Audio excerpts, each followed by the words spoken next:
Most people have actually heard of the story know that back in 1933 in Camden, New Jersey, it happened. I mean, according to what the rumors, how the stories have been, is that his wife could not sit properly in the theater seat, which I can believe that. Some theaters still have the old seats in the old days. Like the theater I know, I live near a theater in Michigan called in Sturgis called the Strand 4. It's still like an old-fashioned theater, but that's for a different video. But the thing was, though, he could not sit in his seat, in his car seat, in the theater seat properly. Well, so according to what I heard he did, he took a projector bought himself a movie projector, put it on the hood of his Model A Ford, and had a screen tied against some trees, and had some some cheap, like a park bench or some cheap chairs on his property. Then he thought, wow, this worked out perfectly. Then, he bought some property, put his car on an angle, and had a bigger screen.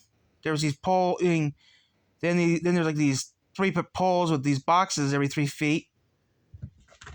And you could watch a drive-in movie, a quarter a person or $1 a carload, which back then, if you had inflation, that's not that bad. I mean, you go to the Capri Drive-In where I go to, it's $10 a person for adults. But the thing is, people always say the same thing. I mean, people always have this problem with it, and even to this day, movie theaters had the problem with it too. They said this and that would kill it. Well, it didn't kill it. It's still around. I mean, the drive-in's still around. I mean, there's not many of them there used to be, but I mean, there's still at least 10 drive-ins in my state. I mean, to my knowledge, as of this recording, there's only like one drive-in left in the thing that sucks is, I mean, it's been around now for what now? Over 90 years now. Wow, 90 years now. This recording. Wow, 90 years. The drive-in's been around for almost 90 years. In June of this year, June, I have to double check it, but June of this year, guys, is the 90th anniversary of the drive-in theater. 90 years. I mean, according to what I know of and research I found out, it's kind of tricky to explain what happened, but the thing is, though, drive-ins were real popular all the way up to like the mid-60s. And around the 1970s is where the crash happened, the drive-in crash happened. Well, people really don't know what it was. Some people say it was property tax. Some people say there were people... Now, the most way I think of is that people were just... rumors I heard that some people that owned one, an older man had no family members, he just shut down his theater. Now, there's like 300 left in less than 300 left in the U.S. The most of them are actually in Texas. Actually, there's a lot of them still on Route 66. Actually, that's what actually got the drive-in popular, though, was on Route 66. Or if you lived in a small community that didn't have... Oh, this is what I thought was real neat. If you lived in a small community that didn't have an indoor theater, you most likely had a drive-in. I mean, according to what I read, like Dallas-Fort Worth area had like 10, like the Dallas-Fort Worth area in Texas had like 10 drive-ins. The biggest drive-in in my area is the Wyoming Ford in Dearborn, Michigan. They have like, I don't know how many screens they have, but they have like 8, I think. Where I live near the Capri Drive-In in Coldwater. They have 2 screens. Then there's the 5 Mile in Dowagiac. Last time I was there, about over 20 years ago. Yeah, I haven't been there since 2004, 2005. I haven't been there since I was 8. And they had 1 screen. The thing was, though, the 5 Mile in Dowagiac still had the poles and the speaker.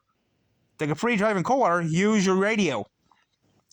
The thing is, though, you can also rent radios and stuff, but I actually have done a video on the Capri. Maybe around a couple years ago, I did a video on the Capri. I try going to the drive-in at least once a year. The thing is, if I go to the drive-in, I have to rent a hotel because it's a long drive to get home. If we had a drive-in closer to home, we'd be going there every week. Like, I saw the property a few years ago in Nottawa, Michigan, that I would like to use. No, that won't happen, but still. Drive-in movie theaters are good. I mean, come on, you get to see 2 movies for the price of 1. And that's not a bad price. Because, like, come on, you go to like a fancy cinema, $7 for just a movie. Yes, the movie. At the drive-in, you could bring your. I mean, some drive-ins don't care. Like I went to a drive-in. I mean, when I used to live in Magic City, Michigan, when I used to live in Colon, Michigan, I had a cooler filled with water and some other things, and they really didn't give a care because they usually brought a few bucks to me. Usually bought popcorn or usually bought ice from them. Usually when we used to live in Colon, if we were going to go to the drive-in movie, we usually go to the drive-in diner and get some food to eat. We garf it down in, and we take a gallon of beer. We take the beer with us, then that's it. We used to buy, when we used to go to the drive-in in Coldwater, this is what we used to do. We used to do this and that, but the thing was, though, I was the only person to do this. We went to this drive-in diner, we'd get half a gallon of root beer. Where root beer we had left over, we took with us to the drive-in. Then we got some cups. Then I bought the money for the cups and ice. Bought the cups and ice. Used the cups, the ice in it. Filled my cups up with root beer, and we had a pretty good time. The movies were always good. The radio was good. I mean, it says though that the drive-in has. I mean, actually, thanks to the pandemic, drive-ins actually have went back up in popularity. I mean, if I had the money, I'd build one. But the thing is, though, the drive-in movie theater is so popular that there's actually other places that have them, like the UK have them. I mean, I was reading some of the other day online, and I mean, this is some really old information. This website hasn't been updated in years. So my information I'm going to tell you guys might be a slim out of context, but there's drive-ins in India, Australia, and the thing is, though, that's pretty neat, though. But this is what's really surprising. When I was reading about it, they also have a drive-in. They also have drive-ins in Alaska, which I don't know how that would work out for two reasons. I don't know how drive-in would work in Alaska for a few reasons. One problem is Alaska has this thing called snowing a lot, and it's always cold in Alaska. No offense to people that live in Alaska, but in certain parts of the year, like around the summertime, it's 3 months of bright. In certain parts of Alaska, it's 3 months of light in Alaska. 24 hours. In Alaska, it's 3 months of pure sunlight.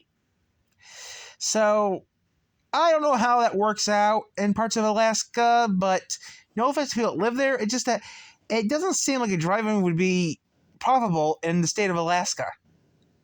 I'm just saying, I don't think a drive-in movie would be profitable in the state of Alaska. But, what do I know? I live in Michigan.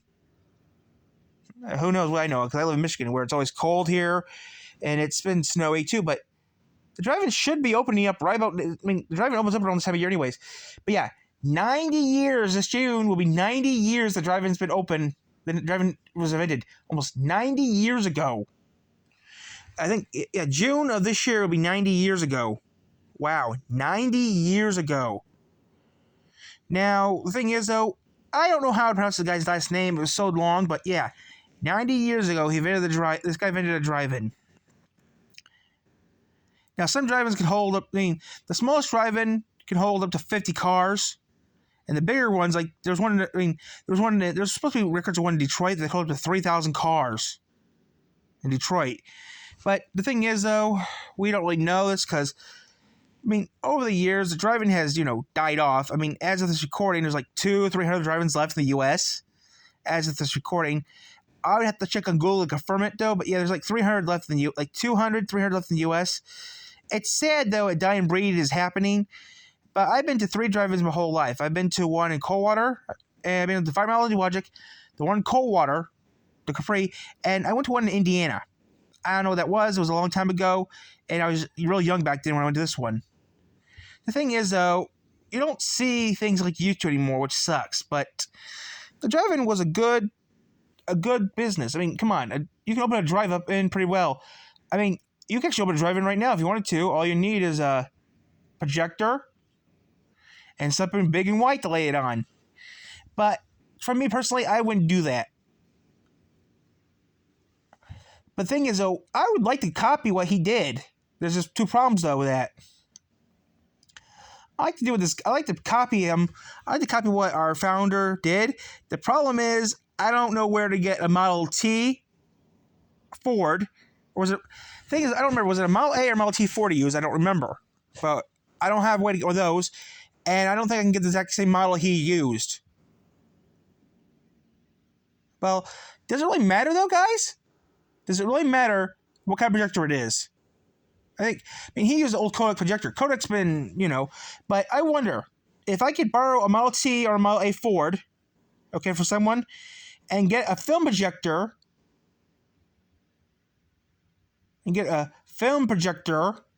for it, would it really matter what it looks like, or would that be okay?